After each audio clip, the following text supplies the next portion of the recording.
పరిష్కారం అవుతుంది అన్నటువంటిది కావాలి. ఎంతమంది ఇన్ని రోజుల తర్వాత కూడా వస్తున్నారంటే గ్రౌండ్ లెవెల్ అడ్మినిస్ట్రేషన్ ఫెయిల్ అవుతుందని అర్థం.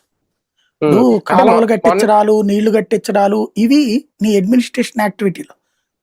కానీ సమస్యల పరిష్కారం కావట్లేదని ప్రజలు వస్తున్నారంటే ప్రభుత్వ యంత్రాంగం విఫలమవుతుంది. అంటే మొన్నటి వరకు పవన్ కళ్యాణ్ గారిని నమ్ముతున్నారు ప్రజలు, నమ్మే జనవాణి ఇలాంటి కార్యక్రమాలు కిక్కిసిపోతున్నాయి అనుకున్నారు. ఇప్పుడు లోకేష్ గారిని కూడా నమ్మి వేల మంది వస్తున్నారు అనేది వాళ్ళే హైలైట్ చేస్తున్న అంశం. దానికి దీనికి పొంతం లేదు, నమ్మి కాదు, ప్రభుత్వ వ్యవస్థలు పనిచేయకపోతే వస్తున్నారు.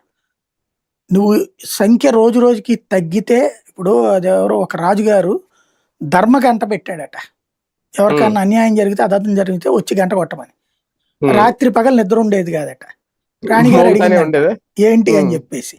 అంటే మన దగ్గర అంత దరిద్రంగా ఉన్నది పరిపాలన. ఎప్పుడైతే ధర్మగంట ఆగుతుందో ఆ రోజున మనం సక్సెస్ఫుల్ గా పనిచేసినట్టు అని చెప్పాడట. తర్వాత ఒక 5 ఏళ్లకో 6 ఏళ్లకో సెటరేట్ చేశాడట. వీళ్ళ ధర్మగంట ఎప్పుడు ఆగుద్దో తెలియదు, ప్రస్తుతానికి మోగుతానే ఉందన్నమాట. సరే, ఫైనల్ గా బీహార్ ఎన్నికలు జరుగుతున్నాయి, షెడ్యూల్ అయితే మొదలైపోయింది. ఈ బీహార్ ఎన్నికల ప్రభావం అంటే ఇద్దరికి, అటు కాంగ్రెస్ ఇటు భారతీయ జనతా పార్టీ రెండు కూడా ఒక ప్రెస్టేజ్ అంశంగానే ఉంది అనేది రేపొద్దున అవి మిగిలిన రాష్ట్రాల మీద కూడా ఆ ప్రభావం చూపిస్తుంది. ప్రధానంగా ఆంధ్రప్రదేశ్ మీద కూడా ఆ ప్రభావం ఉంటుంది అనేది ఇప్పటి వరకు జరిగిన పోలింగ్ అంటే ఇంకా ఉందనుకోండి.